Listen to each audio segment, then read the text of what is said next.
దేవుణ్ణి ఎరిగిన వాళ్ళు అపరాధం చేయొచ్చు, లేకపోతే గిల్టీనెస్లో ఉండొచ్చు, కానీ అలా ఉండాల్సిన అవసరం లేదు.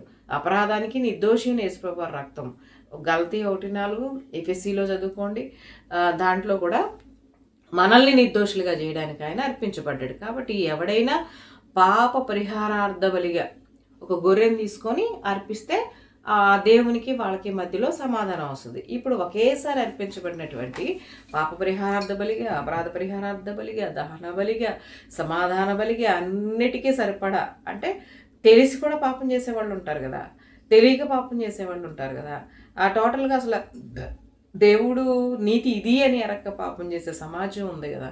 కాబట్టి అందరికీ కలిపిన ప్రాయచిత్తార్థమైన బలిగా మరణమును జయించి సువార్తదే కదా, మన నిమిత్తము క్రీస్తు శ్రమ పొంది మన పాపం నిమిత్తం తాను అర్పించబడి నిర్దోషిగా ప్రాయచిత్తార్థ బలిగా అర్పించబడ్డాడు. కాబట్టి మనం ఏం చేయాల్సిన అవసరం లేదు బలుల కోసం. కాబట్టి ఒప్పుకొని విశ్వాసంతో ఆ వాక్యాన్ని అంగీకరించినప్పుడు ఆ విశ్వాసంలో ఉన్న బలము, జీవము మనల్ని నిర్దోషులుగా తీర్చి సమాధానంతో, స్తుతి కీర్తనలతో నింపుద్ది మన అంతరంగాన్ని.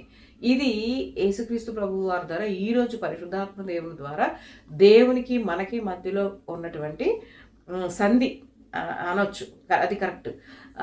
దేవునికి మనకి మధ్యలో ఉన్న సంబంధం అన్నమాట.